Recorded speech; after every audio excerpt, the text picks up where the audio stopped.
I can't help thinking, somewhere in the universe, there has to be something better than man. Has to be.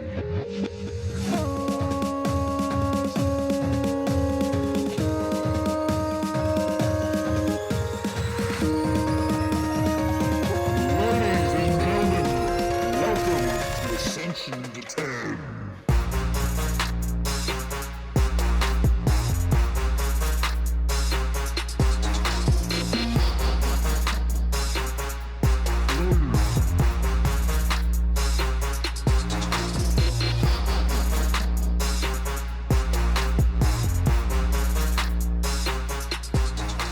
All right. Here we are. Long We're time back. no see. We're back. We're back. The boys are back. The boys are back in town. Boys are back We did in it. town. Sorry for the delay. Yep. Sorry for the delay. We'll get into that. Complete failure. 100% failure. This was FCC FFC 2.0 in terms of failure. We both had the same high ambitions or expectation of like, oh, there's got to be some time that we can do this, and it just didn't work. There was out not. that way. But If you're watching this episode right now on our YouTube channel, you might be thinking, what's going on here? What are Spenny and Jad wearing? We'll Jad get into looks that. Jed looks like a shredder. Shredder. Spenny has on a witch's hat plus the same thing that I'm wearing. He looks like a warlock or something. He looks like a dollar store Van Helsing or whatever that Hugh Jackman movie was. That's awesome. Well, it's the day after Halloween, so there's slight parallels with that. Not that we're Right. It's very slight parallels with that. Yeah. Although that does tie into a new segment that we're going to do tonight. Yeah. I can't wait for this. A candy tier list. We're going to get that on the program. That's going to be just riveting. I'm sure it's going to be very exciting. Might be contentious. We'll see. And then we'll talk about a movie. Feels like we haven't done this in a long time. Yeah, it feels like a month. It feels like forever. Yeah. I know it hasn't been that long, but yeah. It really hasn't, but it definitely feels like that. So yeah, where were we? Where have we been? I think we teased it in the last episodes that we were going to record together. We were going to be at a Formula One race down in Austin, Texas, because we both like Formula One, and we were going to record an episode because we were staying at a house. So we thought, oh, this will be perfect. We'll have a room. We packed all of our gear, both of us, both our laptops, both our microphones, both our everything that we needed to record. Times two. Never even made it out of the suitcase because we just didn't have time. And by the time we could have tried to do it, and it was like we were in bed in the next 20 minutes. So what a weekend though. It was a great time. It was a great weekend. I recommend if anyone, you don't even have to be a Formula One fan, but if you just like racing in general, checking out a Formula One race at Circuit of the Americas. It was a lot of fun. It was the coolest sporting event I've ever been to by far. Definitely. Without question. Here's a little surprise. I told my mom, I obviously, told my mom where I was going for that weekend, and I told her when the race was in case she wanted to check it out. Yeah. And she said, yeah, I'll turn it on the TV. And then I'm getting texts after the race about how, oh man, I wish Hamilton could have hung on and stuff at the end. And she's just got into it instantly. And so that's awesome. That was really cool. So shout out to my mom for being interested. Did she see us? That's very cool. Did she see the?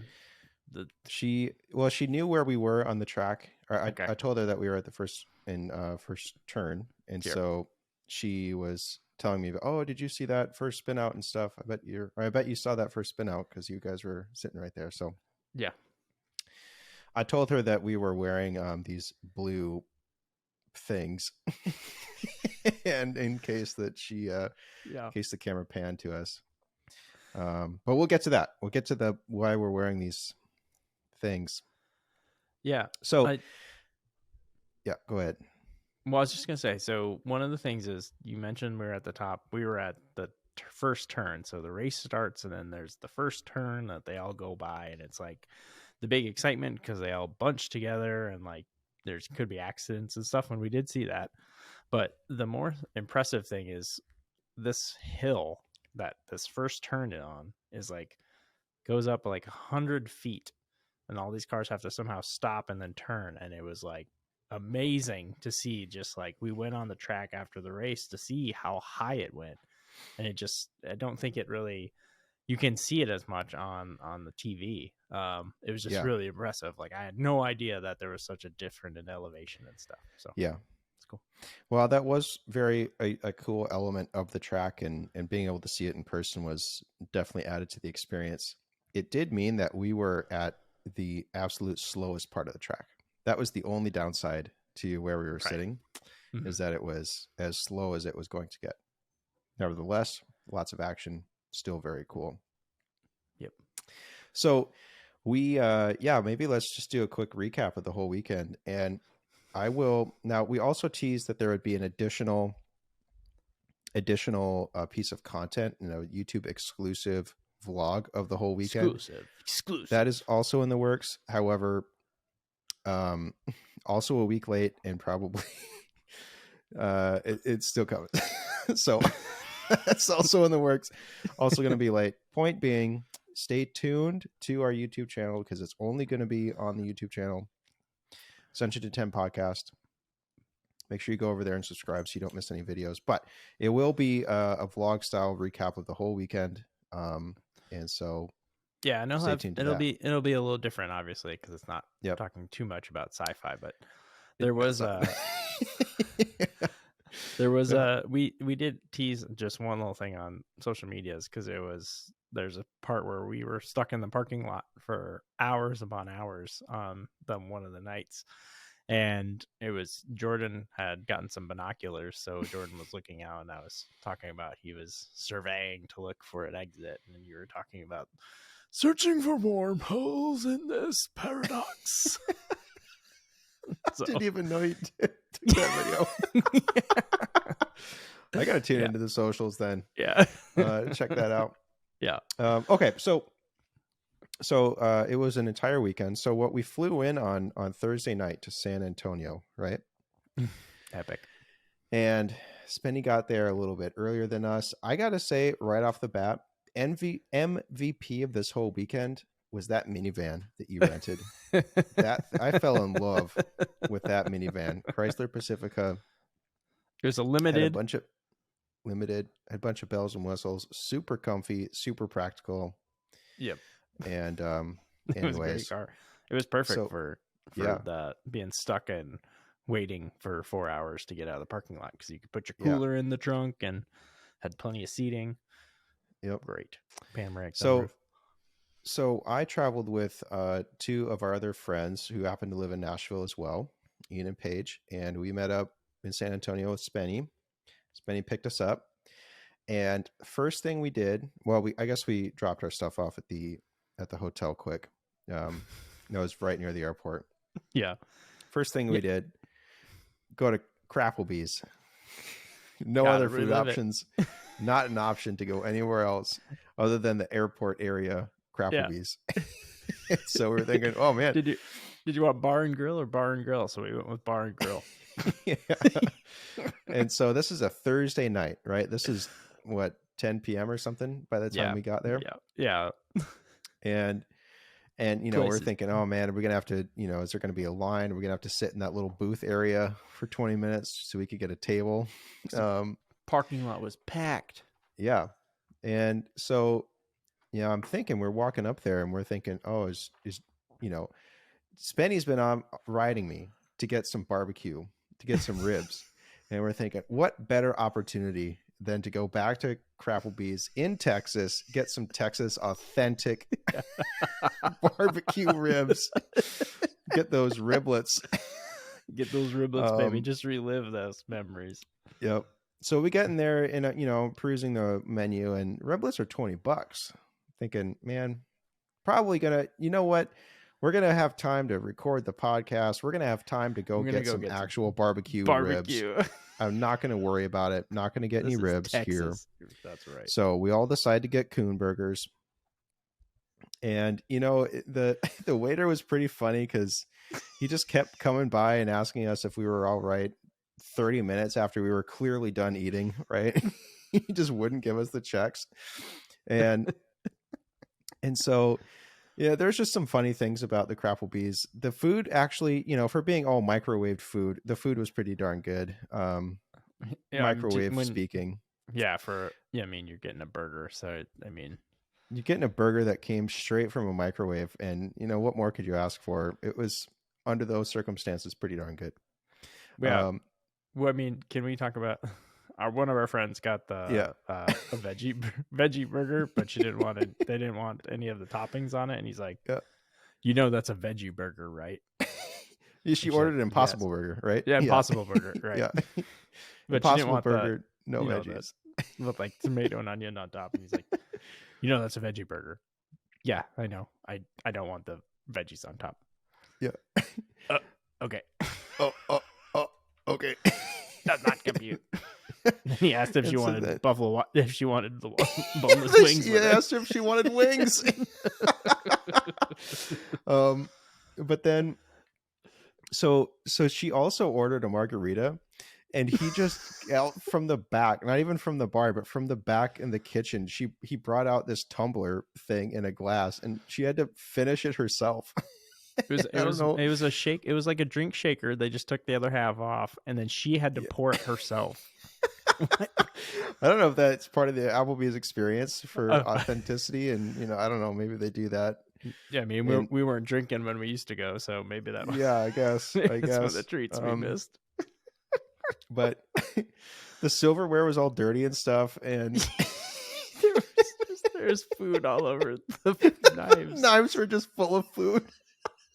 So but probably the best part of the whole atmosphere is, there's probably 30, 40 people max in this, because this is 10 o'clock on a Thursday night, right? Right. At Applebee's by the airport.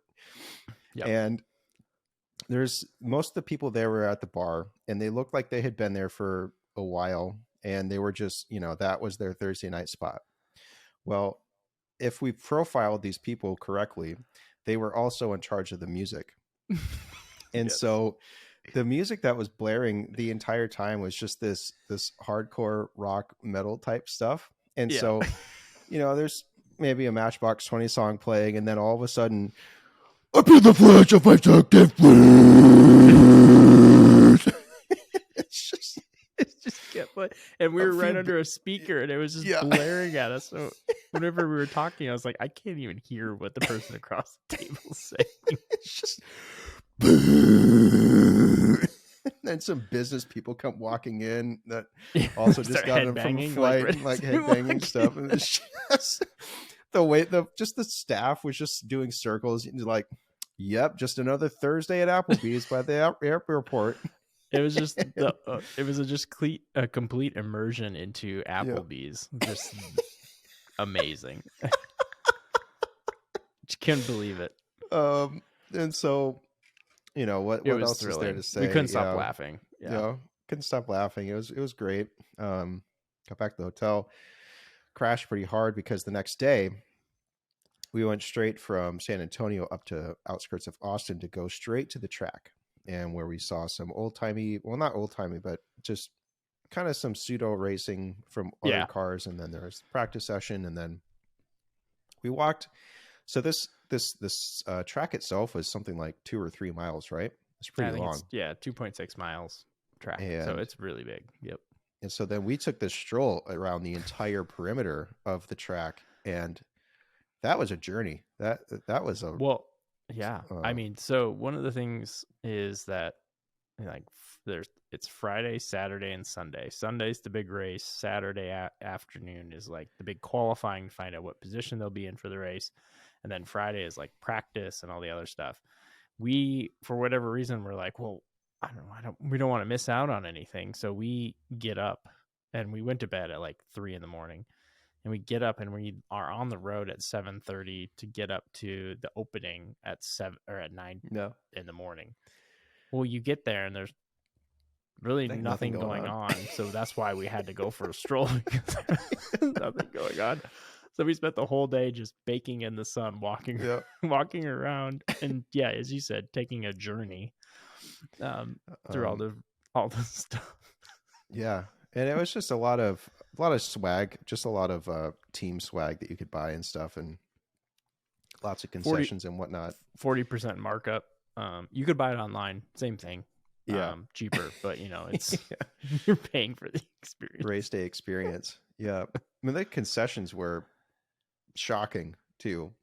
There were the area that we were sitting at, you could buy, I could have gotten ribs there if I wanted to pay $65 for concession stand ribs. You could buy a whole pizza for $56. Yeah, so or an entire pizza for $56. Water was $10 or $5 or What one of the running themes of that entire weekend is that the internet there was at capacity. Totally. On Friday, and there was hardly anybody there, and so we kept hearing about this thing about this use this Cash app for all purchases while you were there and get 15% off or 15% back, right? Yeah, cash back. Yep. And so we all downloaded it, made accounts and stuff, and it just never worked. It worked for me once the entire weekend to get 2 bottles of water at this random just person selling water, not at a concession stand, just she had a cooler. And then our friends had it work once, but then every other time, they barely even had credit cards working because the internet was so non-existent. Yeah, never got it to work. I don't know. Never worked for me. And anyways, the internet was so bad that they just kept swiping my card at one point, and I just kept seeing the charge come through and through and through on my credit card statement. So I think there was like 3 or 4 in a row. I was like, I see it. Like, please stop swiping. Yeah. Spenny and I, it took, so Spenny and I, we just each got a beer, right? That's it. 2 beers. Yeah. And then, so Spenny was going to buy mine, swipe, nothing, swipe, nothing. Oh, let me try. I pull out the Cash app, scan it. Kind of went through, nothing, doesn't work. Spenny went back to swipe again. I tried to scan again. I used my card 2 more times, and then it finally worked on my card. But yes, there were so many charges for the 2 drinks that only worked once. That's crazy. And so then Friday, nothing too exciting race-wise, but we went to the Airbnb that we were staying at. And this is, now at night. We're strolling up here at night because it's in a different town. Yeah, and we should clarify that's why we went through San Antonio, because it was closer between the racetrack and where we were staying. And so this is night. We're showing up in this little miniature pseudo subdivision of this other town thing that's by this river, and we stroll up, and the house is on stilts, and there's just a random house on stilts because it was right next to this little tiny creek. Calling it a river was, I think, generous. Right. It was a creek, and the rest of the neighborhood was just not on stilts. I think there was maybe one other house on stilts. Yeah. And we theorized that it may have kind of flooded maybe once. And then there's like, I got to get my house on stilts now. Yeah. But the house itself was pretty neat. Very, very cool. Had it was, cockroach and stuff, so that wasn't great. But they because it's on stilts, where the basement was, it was a split level house, but where the garage used to be, they turned into a theater room. So we got to hang out one night for just a quick break, and got to actually watch some YouTube. JAD was watching some terrible golf thing, and I don't know what else. We watched some Jeeps get pulled out of mud. A few of us took turns recommending YouTube videos, and then Spenny comes up and he's all like, let's watch hoof depussing videos and hoof cleaning. GP. If you've not seen Hoof GP on YouTube, you should check it out. It's a guy that helps cows who have things in their hooves that get hurt. And he's just trying to give them relief. It's a noble calling, noble profession, not for the squeamish. It will upset you to see that. No, didn't get to watch it anyway. So then, so Saturday. Learned our lesson from Friday, shirts, right? Yeah, we learned our lesson from Friday. We weren't going to go all day. We put sunscreen on like 8 times. So we decided that Saturday we're just gonna. Well, Jordan decided he wanted binoculars, and so we had to go find a sporting goods store, and that's where the shirts came from, because just happened to be, walking around looking at shirts, or you're looking at binoculars, and did I look at the shirts, or did you get the shirt first? That was, I had a 2-part shopping list, the binoculars and the sun shirt. Okay. And then I found this different sun shirt, and then you found this particular one. After I'd already picked a different one out. Fishing. But yeah, this was also MVP of the weekend. So we are wearing these UV protective shirts. They're long sleeves, and they have this hood and this cowl thing over the face. And so no part of my upper body was exposed to UVs, and didn't have to worry about sunscreen or getting burnt. Now, I don't really think anybody got sunburnt from that first day, so this might have been overkill. It was October. Strictly speaking, may not have been necessary to get these shirts. But it did get pretty hot, and I don't regret it at all, because it was amazing. It was delightful. I was more impressed I've never had a shirt like this, but I was really impressed at how much it breathes. Such old man things to say, but yeah, it was really nice. Yeah, it was really nice. It was really very breathable. Yeah. And so then, I just kind of, did Saturday practice and quality sessions, and then Sunday was the race. And this, again, this whole time we were thinking, oh yeah, we're going to record. We're going to sit down and record.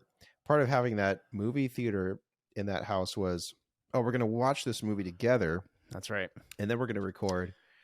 And then that didn't happen.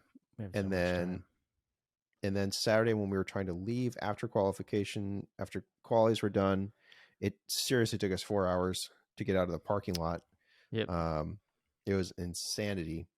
And then, I think the grand total on the weekend was 440,000 people came to that. And I think it was like 100,000 less last year. So I think they kind of got overwhelmed by the number of people that showed up. Yeah. They fixed it on Sunday though. They got people out of there a lot faster, but Saturday was a mess. So we were just hanging out. And JAD, I bought this disposable cooler full of beer and water and some snacks. JAD decides, this is a thicker styrofoam, and it's like a, 30 quart thing. Like, it's not a small one. It's like a full on one that you have to use both hands to carry. Yeah. And he decides to just sit on it and just fucking blows it up. Like, what? We have a car. You could sit on, you could sit anywhere. You could sit anywhere but on the cooler. And you decide to sit on the cooler, and it ruined it. So we're stuck with a cooler that's broken in half with ice and drinks in it. And we have to get it back somehow. So thank you. Thank you very much. That was an oversight. I legitimately thought if I sat in the corner, it'd be all good. But no, the styrofoam cooler was an atom it's thick. Styrofoam. It's styrofoam. It's not made for sitting. So I did ruin that. We had so many Walmart trips in those 3 days. So much time spent in Walmart. This was a reminder. It was a total that? regression to like before we were married or anything. It was just like, well, we're gonna show up to this thing, no plans of like, what are we gonna eat? What are we gonna do? Like, so we kept having to go to Walmart every single day because we got to the house and we had no food. Had to go to Walmart. Got only enough food for that night. Get back super late. Got to go to Walmart. There was no plan at all. You would think. Oh, You man. would think we would have had this better mapped out, but Oh, it man. worked out. One of the things that we did have to do at Walmart is we had to get radios Oh, my because God. when you're sitting at the racetrack, you couldn't hear anything. They had speakers, but they weren't loud enough. So we were trying to find FM, AM radios, which turns out people don't really make anymore because everyone has smartphones and no one uses radios. Yeah, we're But- talking little tiny little portable things, right? Yeah. Not a boombox thing, because those were options, but we went everywhere trying to find these little things. Yeah, we couldn't find them. We kept looking online. We searched all over home. We went to like Home Depot. We looked at all the other sporting goods places, and we couldn't find them. And then randomly found them at Walmart on Saturday night. 'Cause Yeah, we're, tucked in a back corner. for more. On a shelf, very just hidden away. They were totally useless, if I'm honest. I didn't use mine at all. After all of that Who was rigmarole, was- I didn't even use it. The earbuds sucked. I couldn't couldn't hear hear what they were anything. saying. It was like 6 seconds behind, so you had Yeah. already seen it, and you're like, oh, okay. Yeah. So yeah, that was But- it was What- a hunt to find those that things. And then that it was a blunder on our part, but Yeah. But we joked about getting Texas barbecue. So we never got Texas barbecue, but what did we have many times? Two things. We had two things multiple times. Well, we had pizza. Pizza every night. A And- whole lot of Oreos. A whole lot of Oreos, but also at the racetrack, pretzels. Oh my God, those pretzels. So, okay, these are soft pretzels, right? Concession style soft pretzels. So Right. a little bit thicker than an Auntie Anne, which are, if we're talking pretzels, it doesn't get much better than that, right? That's right. And so we found one at a stand that was near where we were sitting, and they were pretty good, not too bad. They're fine. That was some of the best pretzels I've had at like a sporting event. I was like, wow, Yeah. like this is really good. Yeah, not too bad. Yeah. Sunday, we're doing another lap of the perimeter and stuff, and it's like, oh, is it pretzel time? It's might be pretzel time. It's pretzel And time. so we stand in line. They only have king size pretzels at this one. Oh yeah. It was the exact same little banner, Yep. Bavarian Hut or something. Identical appearance for the ones that we gotten the good pretzels at. Yeah. Only have these king size pretzels. Okay, sure. What should have been the red flag before the pretzel? We were watching them from the back of the little. This is one of those pop up sunshade things. Yeah. So this isn't a brick and mortar style concession. This is a set up and tear down kind of concession. And they were just taking these pretzels from cardboard boxes out of plastic mega roll wraps and just chucking them in this little heater Warmer. oven thing. It was and so just gross. and then we were looking at I saw they had the lemonade and the strawberry lemonade, and I just was looking at a bee floating around in the strawberry lemonade container the whole So time. gross. and so again, these aren't cheap either. They're not giving these away. Yeah, it was a I think each $17 pretzel. Yeah. And so we get them, and we wait maybe 10 minutes max for these pretzels. Yeah. We all get them, and we're taking their first couple bites and start kind of getting quiet, looking at each other. And I don't know who said Like, it first. These are not the same pretzels. This is crap. This is We utter did. utter garbage. Barely ate them. I ate not even one of the loops and just threw the rest away. It was so- And it was completely It was- unedible. That is so bad. it was so bad because there was so much salt on it. Like you there couldn't was- you couldn't see the salt, but the salt had just absorbed through the whole pretzel. So when you took a bite, you were just eating salt. And then it was dry salt. It was dry salt, just under and overcooked pretzel dough at the same time. Just my no gosh. flavor other than salt. It's And so- ridiculous.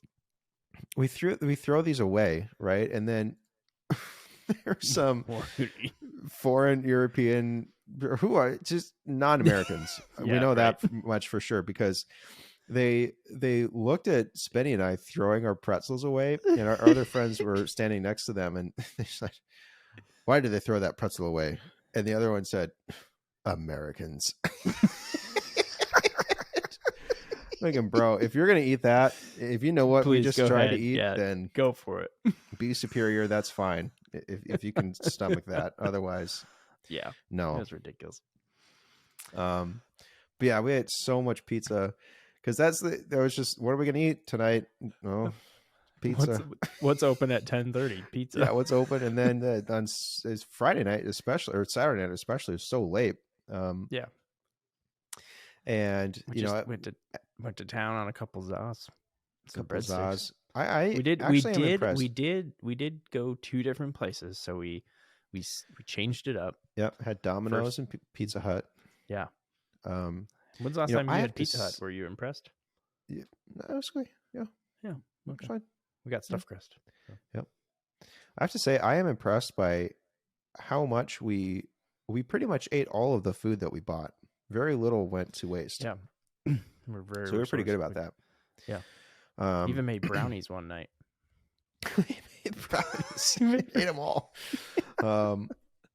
And I tell you what, though, man, we were texting after the fact, after we got home and stuff. I just felt so it was like a weekend of just. It was like when we used to have weekends of boys' weekends, and you go home and you feel terrible because all you've been doing is eating garbage, and it's not like we were really drinking. Yeah, we weren't drinking that much because we're so hot and so tired and stuff. But just the amount of terrible food that we consumed for 72 hours. The amount of sodium that we took in. Sodium, fat, sugar, just completely obliterating any tiny minuscule shreds of the FFC left that we had. Any positive remains of that challenge that we had, gone. And I'll go so far as I think I'm worse than when we started in terms of overall metrics and stuff. We died. We really died. Yeah. But then Sunday, race day, that was amazing. It was great.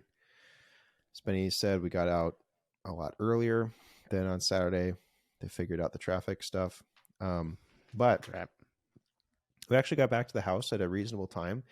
But now this is where the rest of the trip was pretty difficult because our flights were at 6 o'clock, 5:50, 6 o'clock a.m. the next day. Yeah.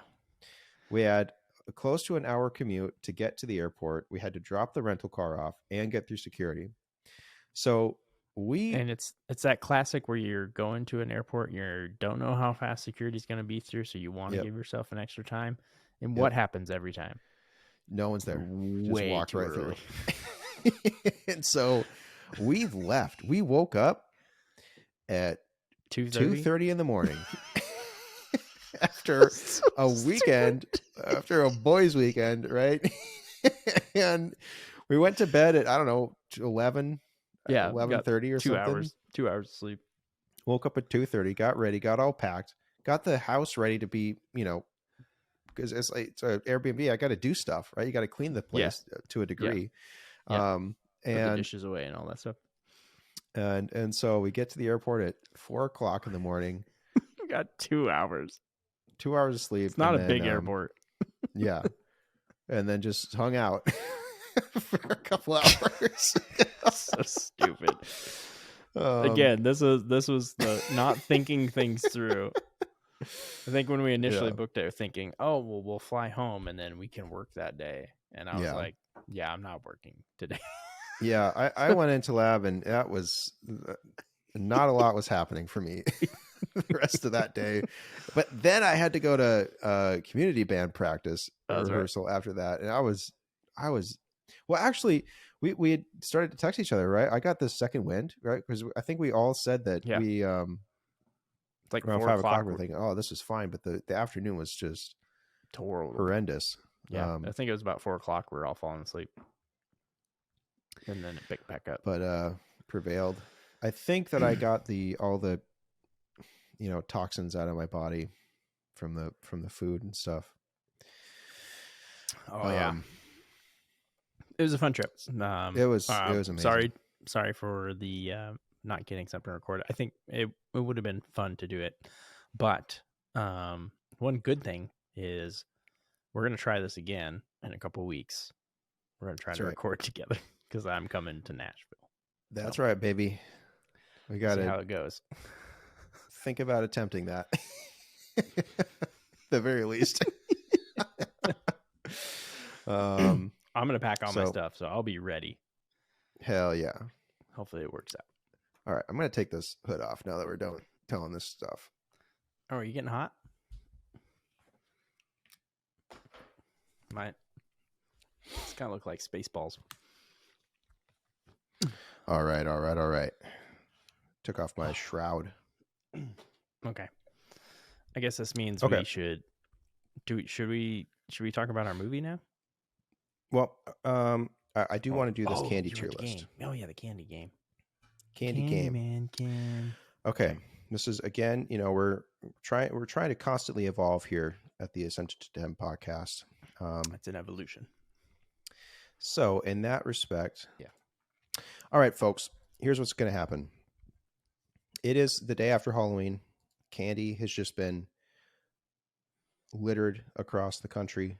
And what better time to talk about candy, its merits, what's good, what's bad, what's garbage. Okay. So we're going to do a few of these popular candies that you might just eat if you like candy or would be popular during Halloween.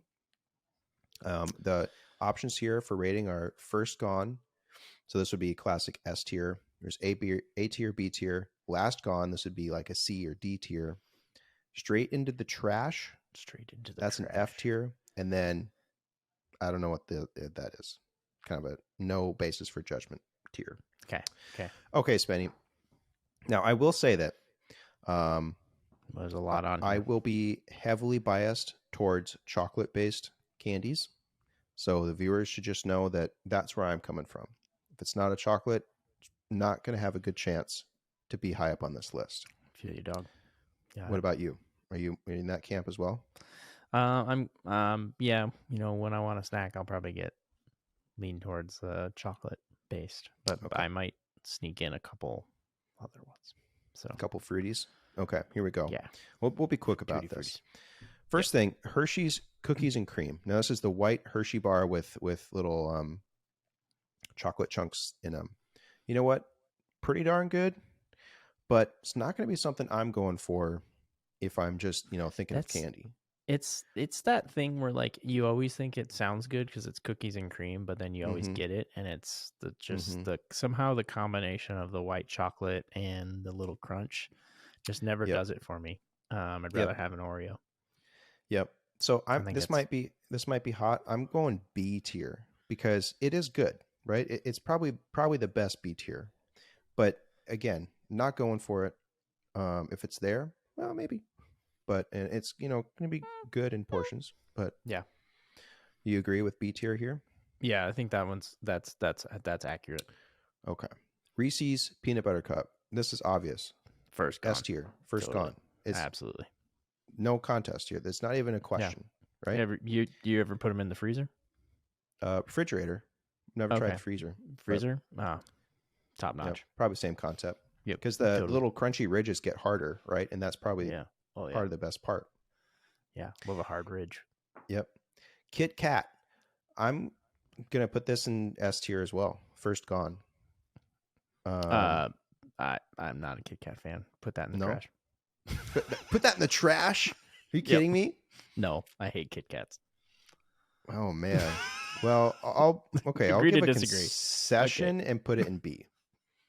That's rough, man. Sorry, that's the one. Trash. Don't okay. Like. Yeah. $100,000. This is the thing where it's like a bunch of candy bars mixed into one. There's the chocolate. There's the little crunchy Rice Krispies. There's the caramel. This is good. I think this is A tier. Yep, I agree. Yep. Reese's Pieces, S tier, obviously.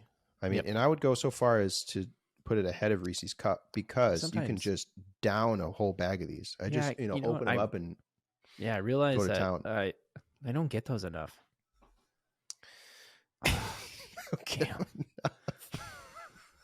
Now I have to go see. I got to incorporate those more into my life. God, what do we have in here? Got candy in. I don't think I have any of those. I have all the kids' candy right next to me. I would say they're probably not that common as a Kit Kats. Oh, I take that. Yeah, those are great in the refrigerator as well. Okay. We've literally had a Kit Kat in our pantry for 6 years and no one's eaten it. So a full size hard, rough. Yeah. Yep. Sweet Tarts. This is trash. It's total trash. It's just trash. Sweet Tarts fan. Yep, that's fine. Three Musketeer. I like these, although I can see how they're not that exciting. So I would say probably B tier, something like that, where it's good. No, it's missing that caramel like a Milky Way. So we'll get to. Speaking of which, Milky Way. I saw that Milky Way S tier, easy. Yeah, have you had the dark chocolate ones? Mm-mm. Oh man, even better. Just enough little semi-sweet to take off that the too much sugar. Okay, it's a perfect combo. I think they call them midnights. They're Milky Way midnights. I might actually, personally, I'm going to do something like this, where it's a little bit better than a Reese's Cup, but not as good as a Reese's Piece. Because still first tier, so that's fine with me. Yeah, yep. I'm more of a Reese's Cups guy, but believe it. All right, Pixie Sticks. This is trash. I don't like Pixie Sticks. That's trash. Airheads. It depends on the flavor, but I'm going to put this in probably Last Gone or maybe B tier. I could be convinced. Probably Last to Go. I mean, it's one of those like I don't seek it, so yeah. Yeah. Do you know what these are called? It's a red and yellow wrapper, and it's I've never had one. I don't think I've ever had one. I always see them, and I never. It's the type of candy that at a parade, the people on the float, just try and snipe little kids in the head, when they throw out handfuls of these things. They just try and pick off these little kids. Yeah. Running from the curbs. So it's a red wrapper with a yellow stripe down the middle, and it's one that has a little twisties on the end, and then it's some kind of white cream little thing in the middle. So terrible. I don't know what these are. Yeah. I'll put that in that category. Here you go, Jad. There's a Milky Way Midnight Mini. Ooh, little mini bites. Yeah. Nice. I'm jelly now. Okay. Crunch. Perks of kids. I'm going A tier. Fuck that. No. Crunch is the worst. No. Are you serious? Put that in the trash. Yeah, I fucking hate Crunch bars. Okay, I'll give a concession. I don't know if you've noticed, it's something to do with like the wafer rice kind of thing. Okay. I don't really like that. I'll give a concession and put in B under Kit Kat. That's fine. Necco wafers, that's trash. It's literal garbage. What is that? I don't even know what that is. It's like a tum. It's all it is. It's just a chalkboard chalk cut into strips. It's like candy. It's cigarettes. Just Tums. That's all it is. That goes in the trash immediately. Yeah. Okay. Sour Patch Kids. Now, this is trash for me. Okay, but I love them. Okay, I put that as an A, but an A. Okay, well, we'll average out. I'll put it in a B. I'll put it as a low B. I wasn't allowed to eat these as a kid because my mom was convinced that if one molecule of those entered my mouth, my teeth were just going to dissolve, and I wouldn't have teeth left. And so I never you still have your teeth, so that's good. That's evidence right there that she was right. But you can eat a whole line of Oreos. That's right. It's totally fine. Yeah, that was probably later in life, but yeah. Okay, nerds. Nerds are probably not going to really touch these, although I could put them in B. That is probably last gone. It's like, yeah, it's one of those things again where it's like, yeah, probably going to eat them before Airheads. So I'll put them up there. Good Pantry, trash. Why are those? What are they? What's the point? It's like a Mike and Ike, right? But yeah, I don't know. Terrible, but terrible. Twizzler, this is probably a B for me. Yep. It's just a nice, not overly sweet, so I like it. Yeah. It's a great travel snack. Road trips. Yep. That's what I'm talking about. Dots, this is trash.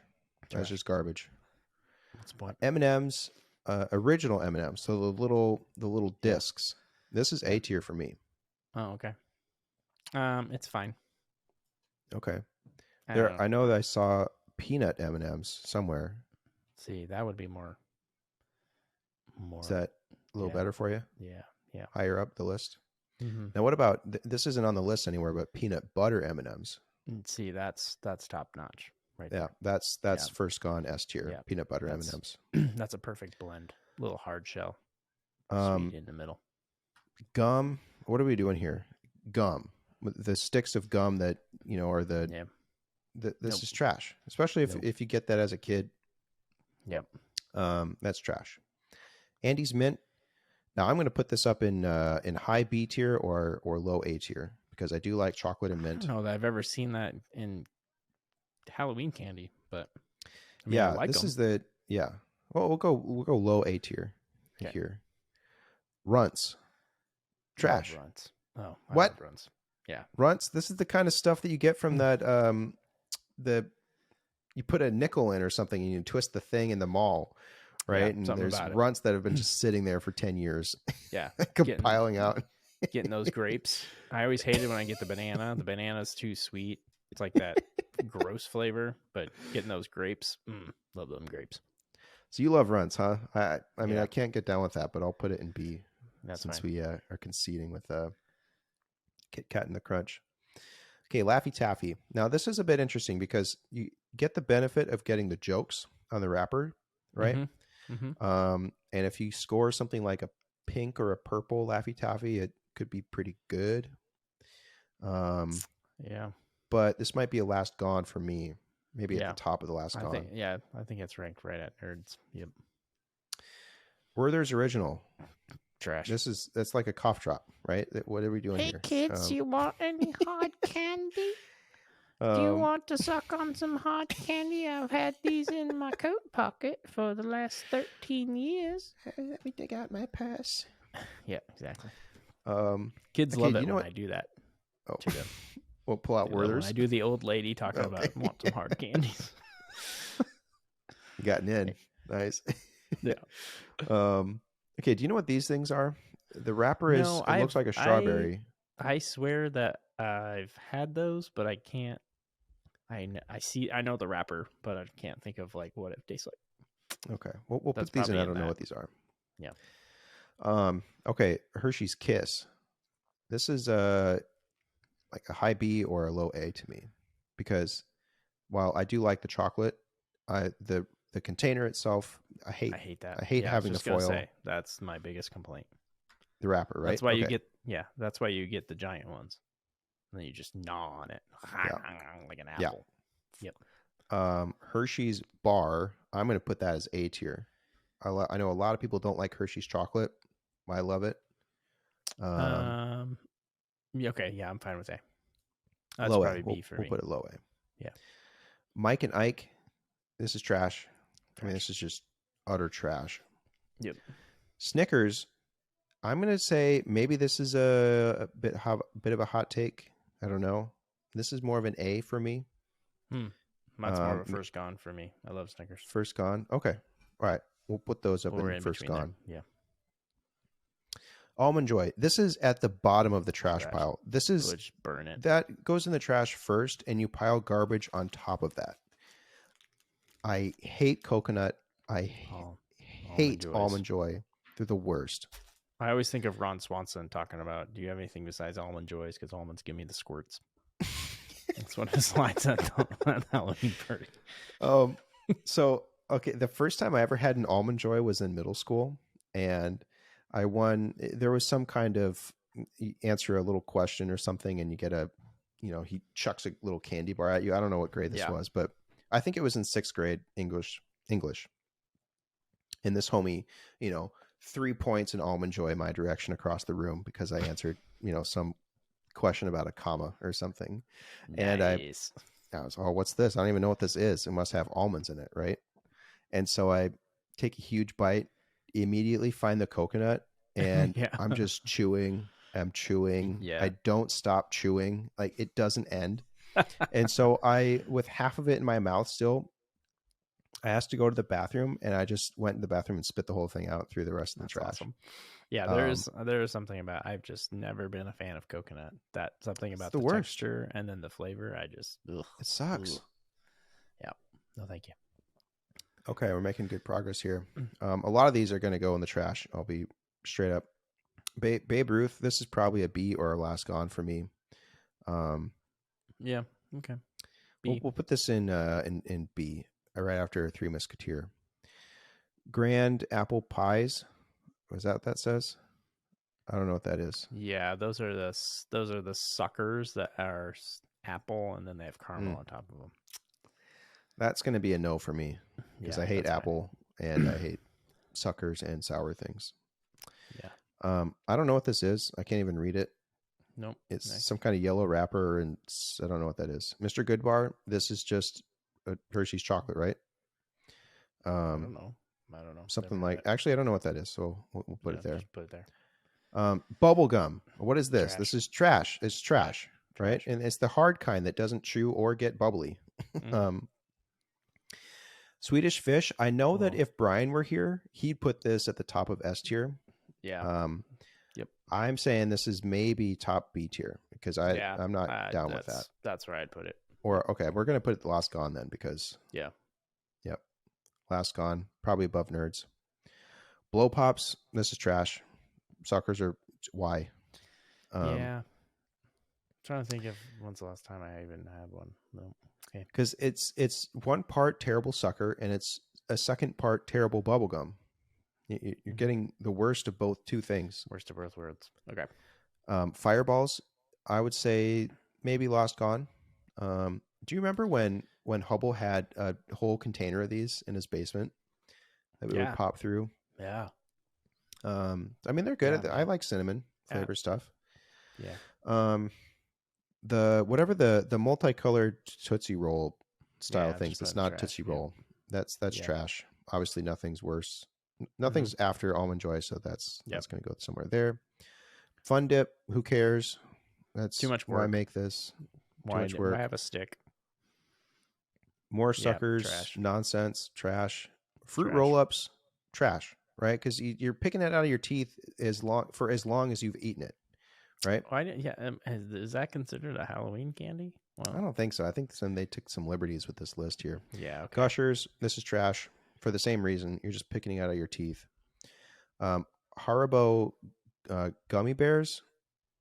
These give me a tummy ache. Bears. So you love gummy bears? I like gummy bears, but I agree. If I eat too many, I get tummy ache. We'll maybe put these at the top of Last Gone. Okay, that's fine. Werther's Original. I already did that. Yeah, what? Different flavor, I guess. Okay. Heath bars. I kind of like Heath. I'm not going to lie. Heath bars. Okay, we'll put that in Last Gone because I'd pass that up. That's kind of a last resort thing. Butterfinger. I might put this up in A. Yeah, that's an A. Maybe after Hershey Chocolate. Hot Tamale. Do they make BBs still? Oh, I forgot about those. That was like a movie theater snack, right? Yeah. That was a Bart. Didn't Bart always have Simpsons? Bart Simpson? Totally. Yeah. Okay. Hot tamales. I mean, this is, kind of Fireball. So it's just cinnamon, right? So what are we doing here? Lemonhead. This is trash. It's garbage. I can't remember last time I had them. I can't make an argument for it. Oh, this was a debate amongst our friends today, right? Tootsie Rolls? Oh, Tootsie Rolls. Partially. partially. I was voting for the fact that chocolate was included in the garbage I've always disposal. been a fan of Tootsie Rolls, so Really? I don't know. Yeah. So maybe around B or something, or Yeah. No, see, I don't know what top of Lost Gone, I think. Okay. Unless What you even like is it a more. Tootsie Roll? Because it looks like chocolate, but it's not, and it fools me. And I think it's just cocoa and glucose or gum. high fructose corn syrup. I don't know. Jolly Rancher.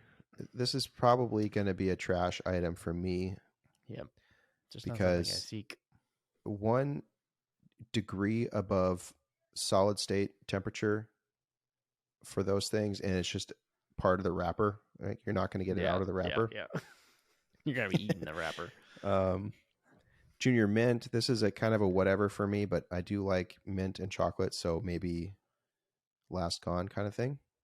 Yep. Somewhere around there. Yeah. Except that when they get hot, they just melt together, and it's just the worst. Just a brick. Mm-hmm. Ring Pops. Who cares? Why do they make that? Payday without chocolate. What is this? That's garbage. Oh, I just had one today. Actually, it's not too bad. Oh, really? Yeah.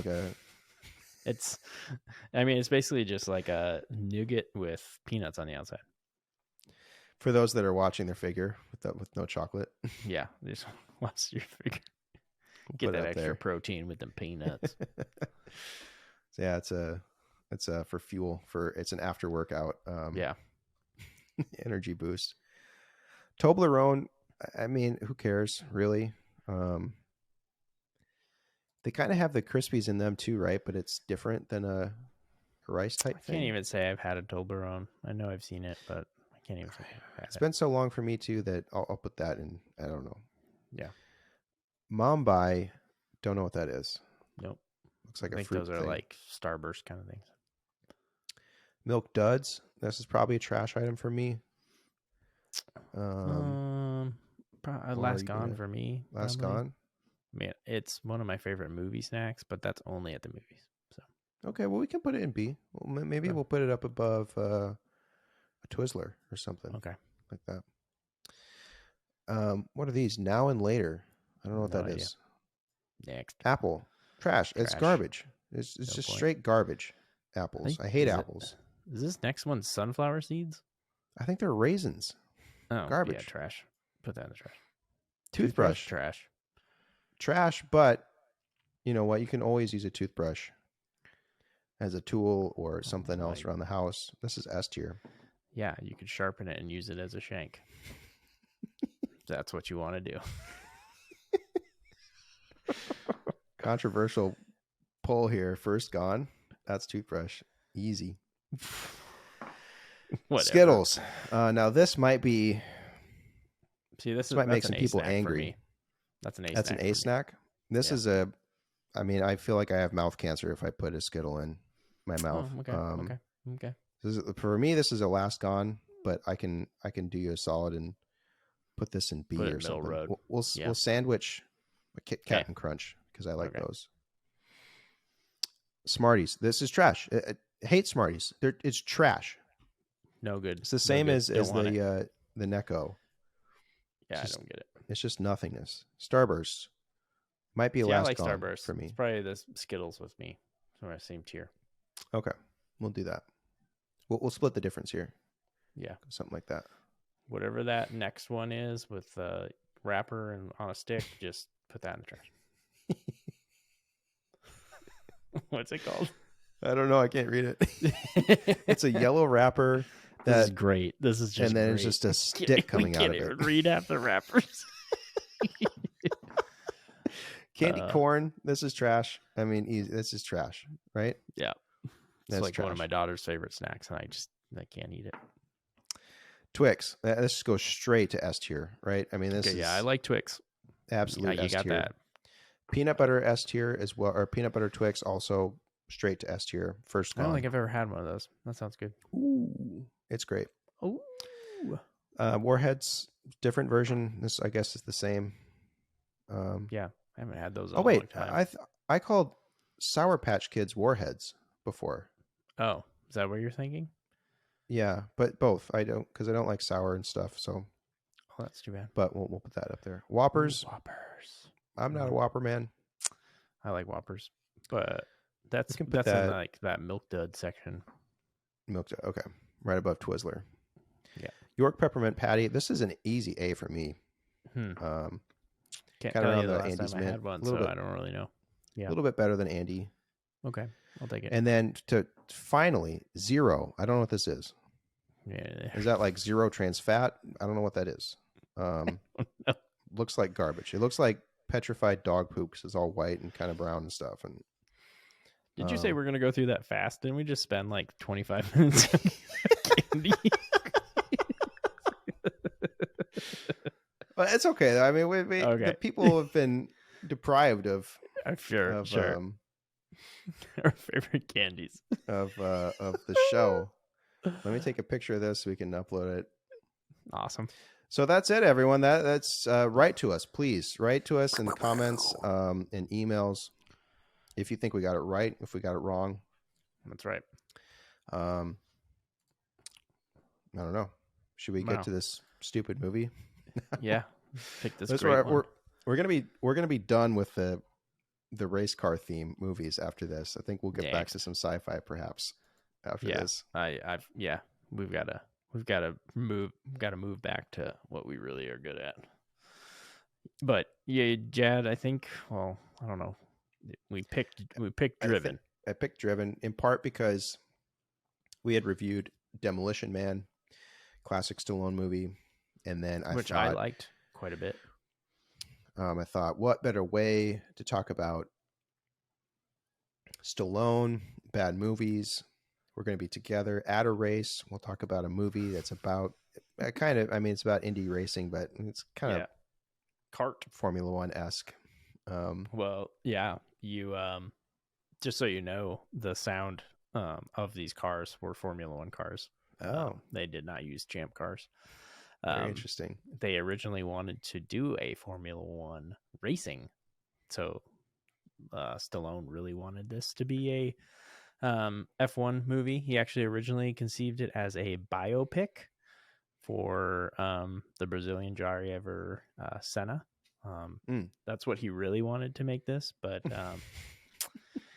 didn't quite work out like that. Now, I feel like this was Stallone, right? He could have made whatever he wanted, right?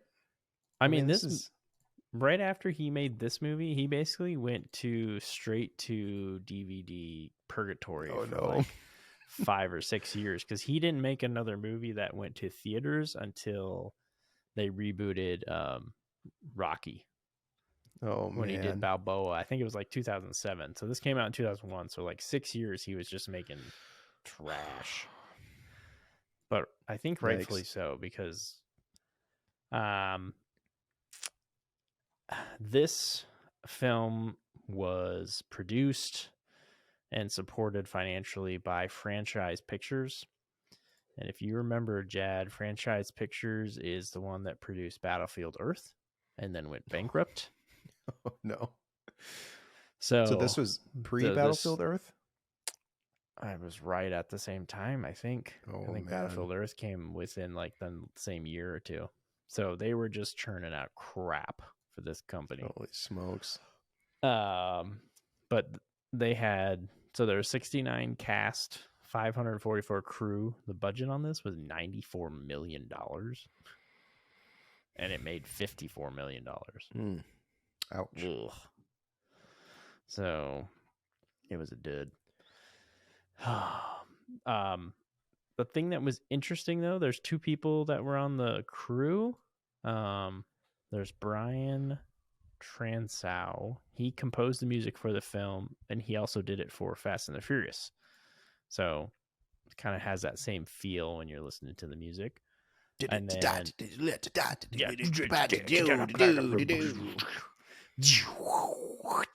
okay. And then there's I think it's Mauro Fiori. He was the director of photography. He actually went on to do Avatar, won an Oscar. So the actual film, like the cuts and stuff was good, but you know, you can't the dialogue and everything else, there's nothing you can do to make it better. So All it was is cuts, though. It was just constant cuts, constant hard cuts. I think he had to do that to make this film. Anyway. Just nonstop slow-mo into a cut fast sequence of just random B-roll, and then there's the opening scene. There's a thing where like there's a square that comes up and it says 900 million spectators, 250 miles per hour, 20 races, 1 championship. That's when I knew it was gonna be terrible. Yeah, I mean, is IndyCar really that big? I didn't think it was. It is. Well, it is now. It's a lot bigger now than it was. Okay. The thing that was weird is I don't think IndyCar goes. I didn't think IndyCar went international, but that was my second note. It does. Indy really race on other continents. I don't think they do. I think they were following. They said a lot of the cuts or a lot of the surroundings of different countries and stuff was they were following Formula One, and then they would brought in the carts and stuff. I don't know. It's really weird. Let me do the synopsis and then we'll keep going. In this epic drama between a rookie driver and some 50-year-old veteran who comes out of a barn to race champ car, you follow hotshot Jimmy Bly, who can't stop playing with his simulator while also being under too much pressure to balance racing and fame. Joe Tanto comes out of retirement to help the kid manage stress and anxiety, but doesn't start helping until an hour and 20 minutes into the film. They drive around through Chicago and champ car prototypes that are full-fledged racing cars, flinging manhole covers at each other. They add romantic triangles that drive you nuts and constant montages of boobs, fatties, people eating food. Eventually, Jimmy calms down, saves a man from drowning and burning alive, hops on one foot, gets out of a race car in 5 seconds, and wins a championship. Nice. There's literally a scene where he hops on one foot 10 times. And then he gets into a car and he has to get out of it within 5 seconds by unbuckling himself because he rolled his ankle, saving one of these other guys that flipped and was drowning. Gasoline was pouring out of his car, so he had to get him out before he drowned, and then also before it blew up. So, I have one of my last notes is quote: "There is literally a scene where Jimmy jumps up and down a half inch off the ground for 5 minutes." That's a scene in this movie. I think the runtime on this was like it's close to 2 hours, minutes. Right? Yeah. It was so long. We're texting each other like we often do now. We get 40 minutes in and we're like, we can't do this anymore. This is too painful. This movie, it is so stupid. It's so bad. Yeah. So it opens up with some commentator of a couple of different races. Oh, Jimmy Bly's coming from behind and Jimmy Bly wins the race, rookie of the year kind of thing, you know? Yeah. Can anything stop this kid? And then it's this kid, Jimmy Bly. He's just photo shoots on photo shoots and people want his autographs. And he's like, just constant, the constant sound of cameras just going off. Click, just click, for 12 minutes. Yep. And it's just, it's just the thing where it zooms up right into his face and he's all stressed out and stuff. And then it's random B-roll of just spectators trying to, get his attention and get his autograph and stuff. And he says, "Can I take a break or something?" And his brother says, "Sign the autographs." And so he's, okay, I'll sign some more autographs and stuff. And then he does a couple more races. And then, then there is this previous champion who's been the previous hot shot for a number of years. He's won many times. His name is Bo Brandenburg. Bo Brandenburg, right? Okay, so the first scene with him. Why does all the other drivers have alliterations? Like it was like Bo Brandenburg, Mario Meno, Jimmy Bly. It was, I don't know. Anyways, and then it was Joe Tanto. Joe Tanto. So the introduction to Bro Bantenberg. He's in this car trailer, right? This mechanic's trailer. He's working on his own car or something. I don't know. taking a screwdriver to some just some solenoid. screwdriver, right? and the dialogue opens up. Why are you doing this, right? Because it's this woman who's all sad and stuff, and he says it's my career and whatever, and and they're constantly talking over. They're saying each other's lines over top of each other, as if they can't remember where the other line ends, so they just want to get theirs in before, so there's no awkward pause or something. Because she says something like, "You're throwing me out of your life," and he says, "This is my life," but he says, "This is my life," as soon as she says, "You're throwing me out." and so he says bye, and then she gives his ring back. So they were engaged, I guess. And then so he goes on. It's the race day or something, and he bro wins, right? So at least he made it worth it, the breakup. He wins the race, and had to focus his mind. She's some kind of team member or something. She's part of the team, but also the fiance or something. I don't think she was actually part of the team. I think she was just his fiance, so she was around. And the only way that they could keep that aspect together was she had to get with Jimmy Bly to be on his team, because otherwise she couldn't go to the race. Well, if you remember, she stays at the race, and then she's just around still. Before she starts hanging out with Jimmy, she's still at the next couple of races, right? Just as I thought it was the very next race where there's a part where we move on to Joe Tonto's getting called in. Let's talk about that first, and then we'll go back to this whole thing. Joe Tonto is one more thing. Okay, right? Because the up till this point in time, they're just harping on the fact that Jimmy Bly is he is unstoppable, right? He's won every single race. He's a rookie. What's he doing out there? How does he know how to drive this well? Bro, Brandenburg is out there looking like a fool because of Jimmy Bly. He's on top of the game, right? He loses one race, right? He loses that race that Bro broke up with the girl. Yeah. And it's like, Jimmy Bly's career is over. What's happened to Jimmy Bly? He can't handle the heat. He's fallen so fast. One race. Jimmy's stressed. He's won every single race up until that point. And then it's, okay, he's old news, right? But okay, yeah. So Joe Tonto gets a call. Yeah, so the owner of Jimmy Bly's team is like, I gotta call Joe. He's 50 years old. He's got to come in and mentor this kid. The phone rings. It's a landline in a barn. Joe's got 100-foot cord. He pulls it up to his ear, and he's like, "This is Joe," and it's Stallone. And he's like, "I need you back in the car." And Joe is just sitting in this barn, like working on a car, and he's like, I don't know if I can do that anymore. And it's like, well, you owe me one, and coming back. Next thing, Joe shows up.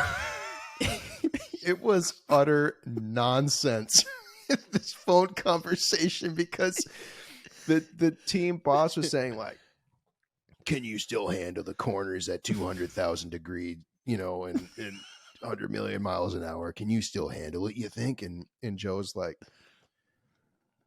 she was turning a wrench, 2 milliseconds before you need to get here. Yeah, I think I can do that. I think I can do that for you. Meanwhile, Joe Tonto's Stallone, covered in sweat, a medical emergency amount of sweat that the makeup department put on him. He needs to be in a hospital amount of sweat he's produced in the scene, and all he's doing is turning a wrench in a barn. And it's just it's just so noticeable how wet he is. Yes. I think he gets a random phone call saying, can you still handle 300 million miles an hour? He's like, who is this? But yeah, so the boss says, why don't you come, your really good friend that you really like, Milo Meno, I fired him. He's canned. I need you back, buddy. We'll get you back in that race car, he says. Memo. Deal. Well, here's yeah, go ahead. He gets there and is immediately told that he's just going to be a backup driver. Support driver. He goes, I'm gone. And he says, wait a second, get back here, mister. And he goes, okay, I'll drive. Yeah. It doesn't make it. So Joe thought he was going to be like number one. And like, it's like, you haven't been watching any of the highlights to see that this kid is the has best no idea who driver. Jimmy Bly is. Yeah, there's a show up here and to be the top racer here in IndyCar, and you know it's oh hey Bo, what's up?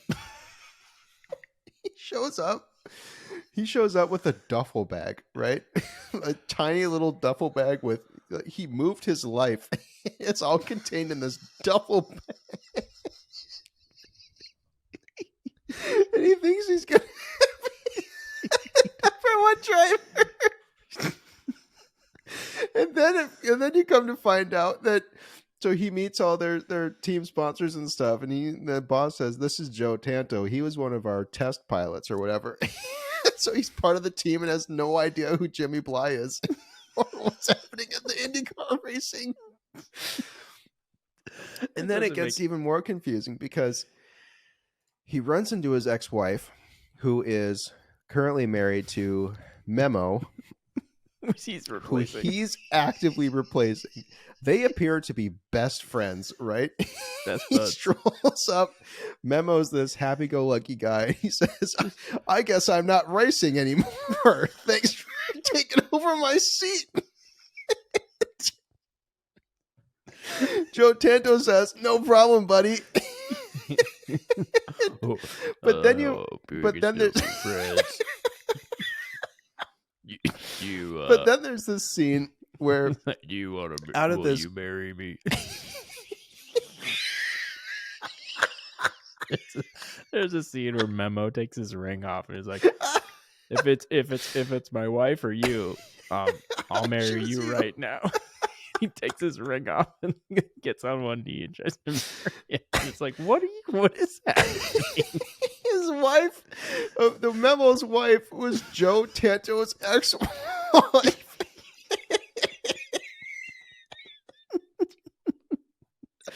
It makes no sense at all because Joe shows up to the racetrack, right? And then he's meeting his old friends and stuff. And there's this apparent backstory where Joe Tanto used to be, I guess, this super reckless, will throw anyone into the wall if they get in his way kind of driver, right? Even though they couldn't do a single flashback to an incident or anything like that. You just have to assume. Yeah. Joe Tanto appears to be this super nice, humble guy, right? And they're all treating him like he's this menace on the racetrack. Well, at one point when he's talking to Memo, or shortly before that, they're in the back of some kind of stadium garage type area. And how, like a sewer rat coming out of the dark, his ex-wife emerges from blackness, and she's stepping through in high heels and stuff. It's like, I see your back, and you took my man's spot. And his first line is, do you love him? Do you love him? And she says, he's half the twice the man as you ever were. And so she makes it seem like Tanto left her. Yeah. Right? But then in every other instance of the movie, it's she left him for Memo.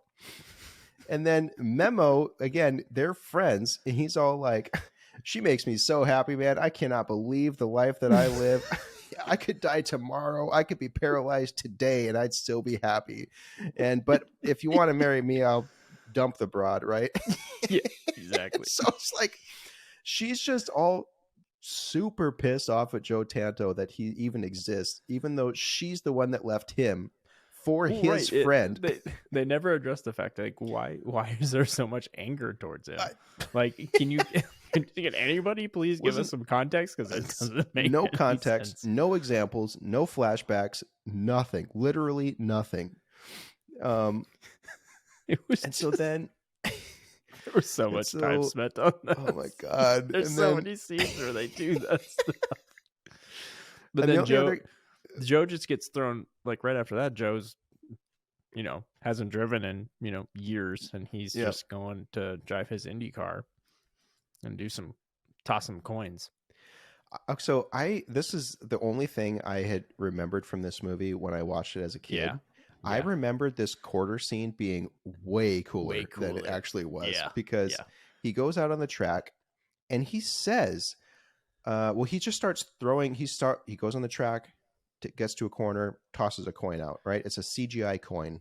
1982. That was made with one of the coins. I have no idea what 1982 means. I was hoping there was some reference to tell me why. But... So he does this 3 times, even though the guy in the pit wall, one of them says, "What's he doing?" Right, and the guy in the pit wall says, "Just watch, kid. You'll learn something." Yeah. And he says he's gonna flip 4 coins out in these corners. He flips 3. Right, and then he's gonna drift around the corners and pick them up on the rear tire. So the whole point is that he drifts these cars, which these cars, you don't do that in these cars, right? You don't drift them. So the whole point is that he gets them, they get embedded in his rear tire. Yeah. Right. So this was interesting. Unfortunately they executed it poorly, but this was actually something that Juan Manuel Fangio used to do from Argentina, the Formula One driver. So it was a real trick that he used to do. So he used to do 4-wheel drifts to test himself around course or tracks. Unfortunately, there was no reference to that. It was a Joe Tanto special. So it didn't land as well. But... So the weird thing is that this whole demonstration is that Joe Tanto can still drive even though he hasn't done it in a while. Right. Yeah. And is apparently what they keep alluding to is that he lost his edge. Yep. He doesn't drive with the same spirit and fearlessness that he used to have. Yeah. So, but nevertheless, he flips out these 3 coins and picks them all up, right? And he pulls back into the pits, and then they're all like, "Okay, cool, get out." The kid sees the whole thing, sees that he says that's impossible, right? The quarter trick thing, that's not possible. Yeah, it's not in my simulations. They can't do that. He does it. That's all 3 coins. And then just doesn't care. There's just a non-factor for their interactions and his impression of Joe Tanto. It just doesn't matter at all to him. Well, no, and this was a part where it looked like they were gonna start talking to each other and building rapport, and then his brother kind of stepped in too, is if you want to talk to Billy, if you want to talk to Jimmy, you talk to me. And then they walk away, and this is where it cuts to Jimmy Bly, just sitting at his computer typing in simulations. You think of simulations now like a driving simulation, that's what you think of, and this it was just here, I'm going to put in my speed, and I'm going to put in my angle, and too fast, you crash. Yeah, because it's not like he's controlling it in any type of interactive way. He's saying, under these conditions, will this car explode or not, basically. Yeah. And it's just type, crash, explode. And he says, I got to run these numbers again, I guess. But this is the whole underlying thing is he is stressed because his brother is stretching him too thin. He can't focus on racing. He has all this media stuff he has to do. And then now there's just a scene where he's all by himself doing the simulator, decides, you know what? I'm going to go out. And he goes to this loud club, sitting there drinking a beer, and then suddenly Bo Bantenberger's ex-fiance shows up, and she has this white shirt on and no undershirt on. And he's like, dang, she looks really nice. And then the next scene cuts to a rooftop, and they're standing next to each other, and she has a black undershirt, and the white shirt she was wearing is in her hands. And they start talking to each other about, I don't know, whatever. They're being friends because he needs a friend, because things are stressful, and she understands it, and she's just been through a hard breakup. And he's like, I'm not looking for that kind of thing. I just need a friend. But this, yeah. And so this gets back to what is she doing there, right? Because this is the Right. next That's city, the next circuit. If she's not part of the team, if she's just Bro's fiance, she has no reason to be there. I know they never said that. Is she the manager? Is she Bo's manager? Is that I why don't she know. sticks around? And never I don't never know. tell you what her real role is.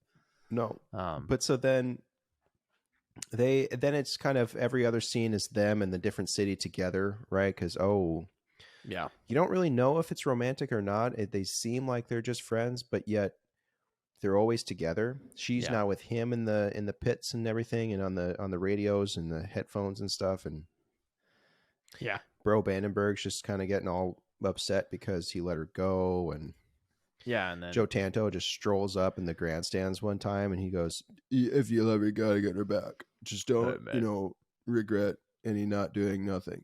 And you gotta be humble, and you just gotta get her back. You gotta get her back. No matter what, you gotta get her back. He's saying this at the same time that he's developing this friendship with Jimmy, who he sees is really happy because he's with her. Right? He's coming out of his shell of anxiety. Joe's entire role is to help Jimmy loosen up. And he's just making he it starts worse. loosening up because she enters his life and has, their whatever. And he actively undermines that entire thing. He sabotages the only reason he's doing well again. Well, yeah, it's God. That in their spoon simulations, because Jimmy decides to put the laptop down, and he and Stallone start doing spoon races on the on the tablecloth. They just do. At one point, Jimmy says before a race or just during a weekend, he has 2 spoons, and he says, "All right, if he's up there, I'm going to do this," and then just go right past him, and it's a fucking spoon in the air. Like, what? Happening? Oh my gosh. So yeah, and then so at the point that Joe Tanto is brought in to help Jimmy race better, Yes. so that they win the championship. Joe Tanto does that, and then from they're having their spoon simulations, and then from the back you see the boss. He's kind of pissed off, getting beady eyed, like something's brewing now here. Yeah. And for some reason gets pissed off and benches Tanto for memo. Do you understand what that was even about? No. Because Jimmy starts winning again and Tanto gets benched. It doesn't. Why? It doesn't make any sense. And I'm going to be honest. There's about 15, 20 minutes where I just stopped fucking paying attention at this because you were just talking about spoons and I didn't even remember the spoons. That's how bad this is. But it's so bad. And then, so at some point they win. He wins again or whatever. It doesn't matter. And then Bro Pantenberg takes Joe's advice and says, at this party, right, this gala for the next year's car, the prototypes, everyone's black tie event. To the girl, Joe. Except Joe. Yeah, he's in his jeans and Carhartts or whatever. And holds out a black tie from his pocket. They wrote that in, like, right? I brought it. Who's the joke for? Who? But okay, so the girl and Jimmy have been spending the year together. They've been traveling the world together. They're in Tokyo swimming in pools. They're in Brazil. They're in all these different places, and they end up in Chicago. Things are going great. She's his date, which I guess should be a given because they are practically living together. Bro Bantenbarger shows up and says, "Hey, can I talk to you?" to the girl. Jimmy loses his mind. Hey man, no, like you don't need to talk to her. Hey, she came with me. Hey, you came with me. Jimmy. Hey, Jimmy, it's okay. It's okay. We're just gonna talk. Just gonna talk. He proposes again. So they haven't been together for months, and the last time they spoke, Bro Bantenberger told her to just get lost after 3 years of Right. engagement. Right. He says, hey, I'm sorry. I want to make this work. They get engaged again that night at the gala event. Oh, Jimmy baby. freaks out, steals one of Jimmy. the Indy cars, just goes for a cruise downtown Chicago. No helmet What's on. there to do Joe other than Tanto. Joe Tanto taking the other car? Gotta get the other car. Gotta get. What's he on that going to other do? car. Chase him down. At one point, pulls up beside him and says, hey, slow down, stop the car. And but so that doesn't work. This is the part where they're like racing through the streets of Chicago, and they're racing along the river, so they're both on opposite sides, like driving next to each other, looking at each other, like view, view, view, view, view. Like neither of them have helmets on. I don't think you can really see if you're going like 160 miles an hour in a car that has nothing in front of you. Like, how can you see? Or goggles or anything. Or goggles eyes or are going to be, anything. like you're gonna be, plastered like, and all dry and like, stuff, right? The water running out of your eyes. And then finally they just stop. And then this is where you talk about, isn't that where the spoons come into play, where they start doing just like a montage where they decide, oh, maybe they stop. at Joe's some like, point they do this. hey, look, I want to give you something. This is the first trophy that I've ever won in my entire life. And I want you to remember not to lose your sense of joy and fun when it comes to racing. And then it goes to a montage of them running on treadmills together and doing the spoons and whatever else it is. What is the point of the trophy? It's a trophy that is 2 inches high. Like, how is that going to sink in with this kid?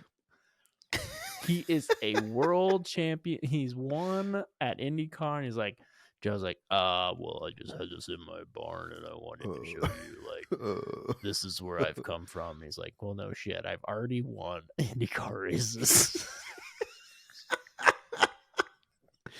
Yeah, I'm sorry. I am responsible for just totally crashing your world and taking that girl that you really loved away from you. And yeah, it was my fault, but I would like to give you this little trophy. I know you really liked her, but she's Bo's, and now you're mine. So let's go. Good news of spoons. Okay. So okay, I mean, we're glossed over the fact that they, for miles, raced Indy cars around downtown Chicago through traffic and caused accidents and threw up manhole covers that almost decapitated Joe Tanto. And nothing happened. There was no repercussions. Yeah, they didn't go to jail. They didn't, whatever. They just kind of walked away. Yeah, just moved to montage of them traveling together, spooning. Yeah, and so the CG in this movie is. We can talk about it right now because it's terrible. It was made with a calculator, straight up. They used a calculator to make the CGI. It's so unbearably bad. It's the manhole covers, like they flip up and they look like, they kind of make them look like coins flipping in the air, but it's obviously just like this like unfocused little just blob spin. Yeah, it's just a blob. Like, it's just terrible. And there's scenes when they're racing, especially the last race. Yeah. It looks like I'm just watching like a PlayStation 1 game where all of a sudden there's just race cars are real, and then all of a sudden it's like they're going around a corner or they're crashing, and it's just there's these pixelated little race cars going through. Well, like, did you see at one point during one of the races there was a PlayStation ad, and so I think that this was definitely made in collaboration with someone at Sony. Had to been. And because this is next gen graphics for Sony PlayStation. Gosh, see the Driven game. I think that's about it, right? Because it's just So there's this whole thing about there's the one thing we didn't mention is Jimmy's brother, who's his manager, who becomes Jimmy Bo's manager. That becomes the last 5 minutes of this movie made no sense because Spenny mentioned in the synopsis that there was this huge crash, right? Well, during one of the races, Memo gets put in the car, Joe's spot. Yep. He goes too fast. He goes too furious. It's He raining. hits a twig or something and catapults across the country and ends up in this river thing. Yeah. I wrote this down as a note because this is just part of what just when they write dialogue so terribly that things just don't make sense. Okay, so the commentators, right, during the racing scenes, there was commentary as if it were a real race, right? Yeah. And so, okay, so Memo is coming around the outside or whatever, going, Mach 13, and he hits, he's airborne. He's airborne. He's a huge crash. And then his car just, literally catapults. Yeah. And is now in some vegetation. And Yeah, they're on a racetrack, right? And then he lands up in a body of water in some vegetation and stuff. Now, this body of water, this pond or river or something, is contained within the racetrack. Yes. Right? Right. And so anyone that's there knows about this water and can see it. It's part of the map. That's probably a feature of the track. Right. And the commentators at this point are saying, it looks to be that Memo's car is in some kind of body of water. We don't know exactly where it is. Why write that? Why put that in there? They probably recorded it as generic, so then they could splice it, in places. Like they knew there was going to be an accident and they crash in water, but they're like, well, we don't know which track we're going to be on and this kind of stuff. Yep. So let's just say a body of water. Well, it appears to be in a body of water of some type. But then during the same, so there's some more dialogue at that same moment in time. So, right, it's Jimmy and Bro. They're one of them is gonna win the race because they're neck and neck and stuff. And so at this point in time, the girl is back with Bo. She's on the radio, like blah blah blah blah blah. So Memo goes out, gets flipped. Jimmy doesn't even think about it. He just backs up around. 180s and goes backward through the circuit, parks his car, gets out, tries to help Memo.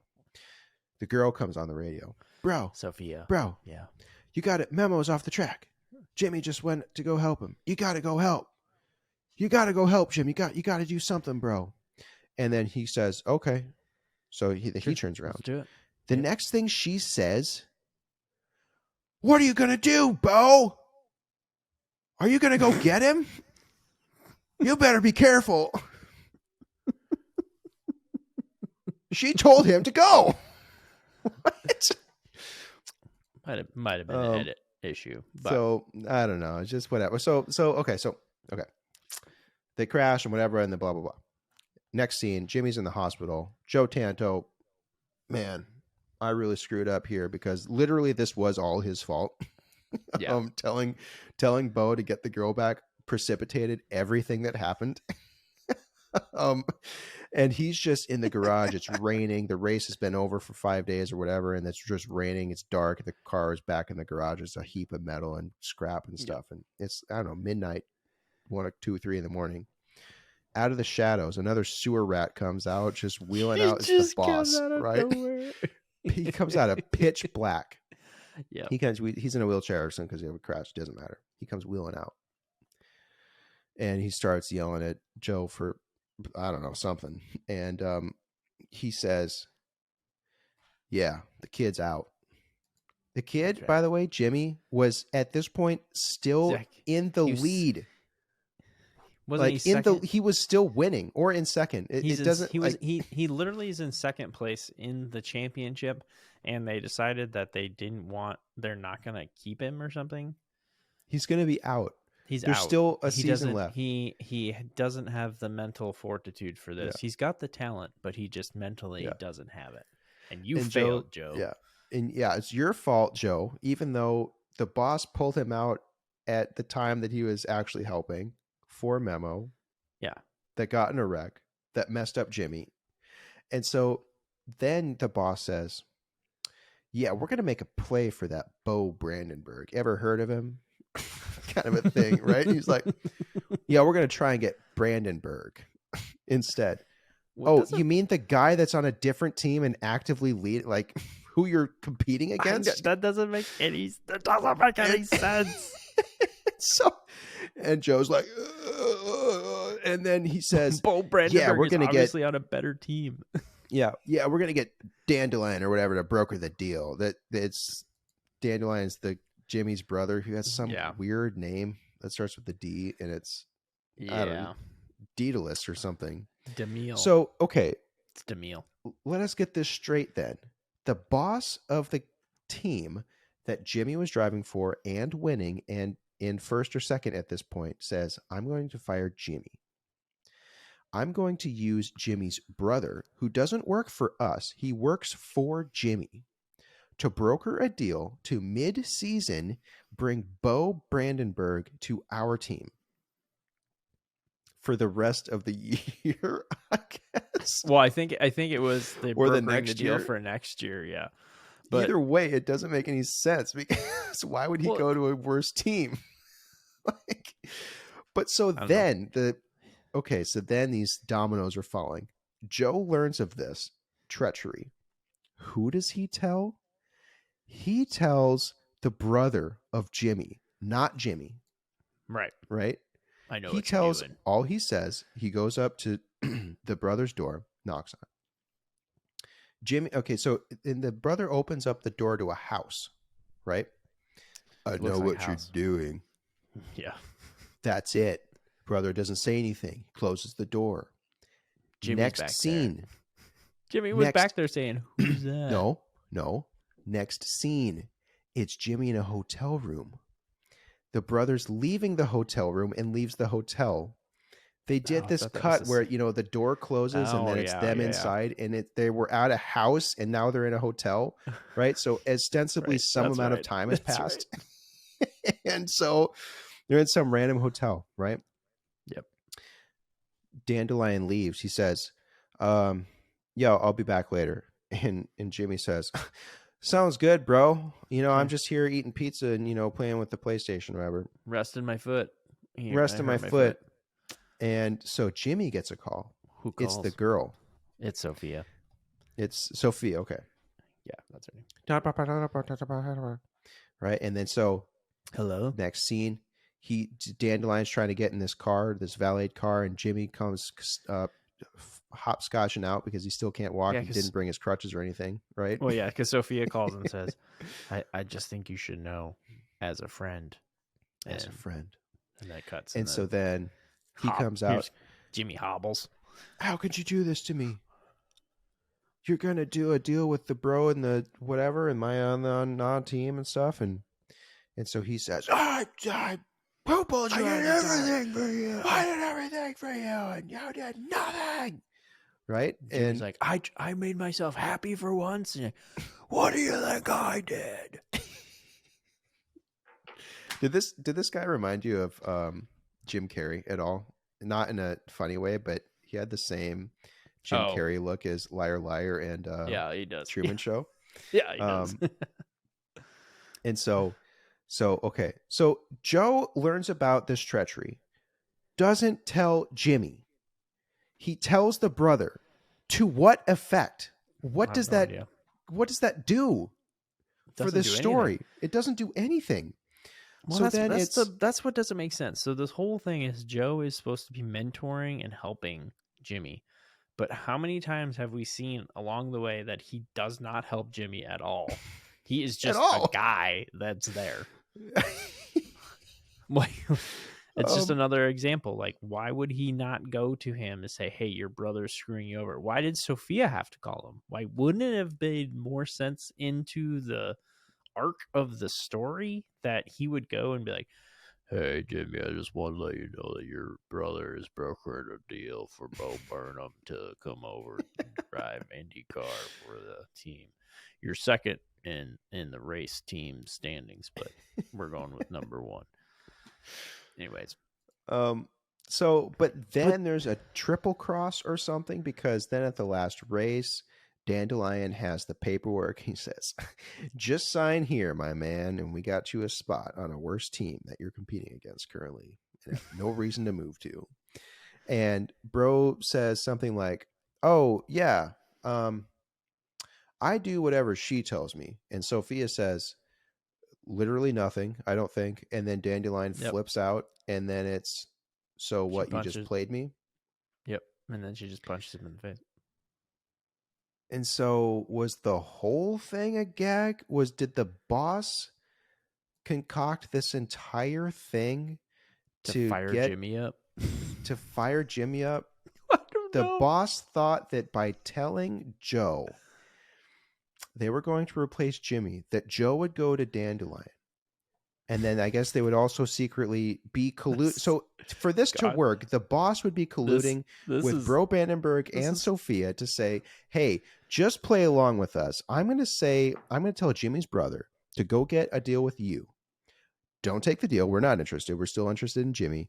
Play along as if you were. Sophia, you're going to call him and say something mysterious. They're going to have a confrontation, probably ruin their entire relationship for the rest of their lives. You know, family. That family totally. Is just going to be over. And then in the process, we're going to fool Joe in the same time because it's just kind of fun. It's just Joe. You know, and then he's going to be back on top. And then we will compete against you in the last race for the championship. So if you could do that for us, that'd be a solid. I don't know. Both of those make about as much sense as the other. It makes as much sense, but also then Joe's racing in the last one too, because then Memo's Joe's racing, and Joe just does it anyways. Like, that's the part I didn't understand. So Joe is just racing at the end, even despite like the owner like disowned him, and they had this big fight as you're talking about. And Joe's like, "Yeah, I'm still gonna race." So okay, yeah. So coming into this so what was the boss's, if the boss didn't coordinate all of this in some kind of symphony of destruction, right? This section what was right the here boss's really... plan? Because this doesn't make any sense. He was going to fire his lead driver. His second driver is paralyzed, and he benched the driver that he brought to bring the first driver into working order. So what was his plan then going into the last race? Do you think have two empty cars? Do you think they just cut this wrong and they're like, shit, like, what are we doing? Let's just try to web this through together. Make up some kind of 5-second rule, and then make him hop on the wrong foot. Have him act as though, I'm pretty sure he hopped on the wrong foot during the. Oh, I'm sure he did. I mean, it was because we're not kidding. There is a scene where it's all dramatic and it's zoomed into his foot, and he says, "Hop on it 10 times." You got to hop on it 10 times because of road code 3A and section 21D because of the legislature for IndyCar racing safety. You got to get out of that car in 5 seconds, and you got to hop on a busted foot 10 times if you can race. And then she's like, 1, 2, 3, 4, 5, they took the time. 6. Come on, Brett, come, Jerry, you can get 7. You can do 8. 9. And he does it, and it's like, Joe, you're hired. You're hired again. You're driving with him, Joe. Let's do this. Joe goes airborne in the last leg of the race and disqualifies himself or something, and then so there's two. So when Memo goes flying off, like, he goes up like a rocket, and then when Joe Tantantoro, he literally is just looking at curbing of a corner, and it's like, 2 inches high, and he goes, yeah, I can ramp that, and he just turns and just goes and is like 8 feet in the air, and then lands and like breaks one wheel, but is still going faster than the other two guys with a broken wheel. Like, hey, do you think? Hey, do you think you can make it, Joe? Do you think you can make? Yes. I'll try to keep it on, but I don't know if I can keep it for very long. Yeah. It's like, Joe Tanto's in first place. His wheel is at a 90-degree angle, and they're saying, "Can you keep it up, Joe? You can win it, Joe." The boss is telling Joe Tanto, who has no point standing whatsoever, and who's his other driver, Jimmy, is in the lead, fighting for the lead. He's finally mentally made it click. He's in the game.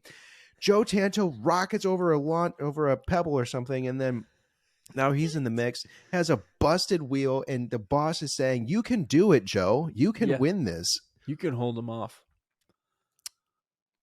So the boss is actively rooting for Joe to beat his teammate who can win the whole thing. I mean, yeah. And then Joe says, I don't know. Okay, hold on. I got to let off. And then Jimmy and Bo go by, and they go to the final end of the race, and it's just a photo finish where Jimmy wins. But Joe is in third place. Wheel falls off, starts spinning. In the CGI, they almost speed up as he's spinning. It's like the momentum started speeding up because he still finished in third place along the straight. He's just...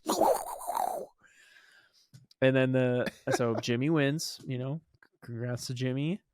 And of course, they normally do this, right? Where they do the podium and they announce first place first, and then second, and then third place. That's normal, right? So Stallone could be the last one to go on the podium.